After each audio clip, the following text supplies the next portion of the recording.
മുട്ടകൾ ഓരോന്നായി വിരിഞ്ഞു. താറാവ് കുഞ്ഞുങ്ങൾ 1, 2, 3, 4 കുഞ്ഞുങ്ങൾ പുറത്തേക്ക് വന്നു. 5ാമത്തെ മുട്ട മാത്രം വിരിഞ്ഞില്ല. ആ മുട്ടയാണെങ്കിൽ കുറച്ചുകൂടി വലിയ മുട്ടയായിരുന്നു. അതുകൊണ്ട് തന്നെ കുറച്ച് വലിയൊരു താറാവ് കുഞ്ഞിനെ പ്രതീക്ഷിച്ചിരുന്ന ആ താറാവമ്മയുടെ മുന്നിലേക്ക് പക്ഷേ വന്നത് വളരെ ചെറിയ, കാണാൻ ആരോഗ്യം ഒട്ടും ഇല്ലെന്ന് തോന്നുന്ന മറ്റ് താറാവ് കുഞ്ഞുങ്ങളെ പോലെ ക്യൂട്ടല്ലാത്തൊരു താറാവ് കുഞ്ഞാണ്. എങ്കിലും ആ താറാവമ്മ 5 കുഞ്ഞുങ്ങളെയും ഒരുപോലെ സ്നേഹിച്ച് പരിപാലിച്ച് വളർത്തി. പക്ഷെ വളർന്നപ്പോ ഈ താറാവ് കുഞ്ഞ് മാത്രം മറ്റ് താറാവ് കുഞ്ഞുങ്ങളിൽ നിന്നും കുറച്ചുകൂടി വലിയ താറാവായിട്ട് വളർന്നു. പക്ഷെ കാണാൻ മറ്റ് താറാവുകളെ പോലെ ഭംഗിയില്ല. മറ്റ് താറാവുകളെ പോലെ നീന്താൻ കഴിയുന്നില്ല.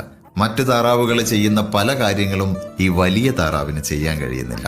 അവൻ എപ്പോഴും മറ്റ് താറാവ് കൂട്ടങ്ങൾക്കിടയിൽ ഒറ്റപ്പെട്ടു നിന്നു. മറ്റു താറാവുകളെ പോലെ ആവാൻ സാധിക്കാത്തതിൽ അവൻ എപ്പോഴും ഒരുപാട് വേദനിച്ചു. അങ്ങനെ ഇരിക്കെയാണ് ഒരു ദിവസം ഈ കുളത്തിനപ്പുറത്ത് വലിയൊരു കായലിൽ വലിയ കുറെ താറാവുകളെ അവൻ കാണുന്നത്.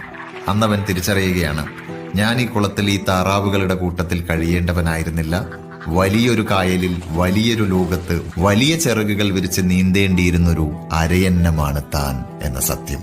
ജീവിതത്തിൽ പലപ്പോഴും ചുറ്റുമുള്ള മറ്റുള്ളവരെക്കാളും താൻ വളരെ പിന്നിലാണ് എന്ന് തോന്നാറുണ്ടെങ്കിൽ നിങ്ങൾ ഒരുപക്ഷെ താറാവുകളുടെ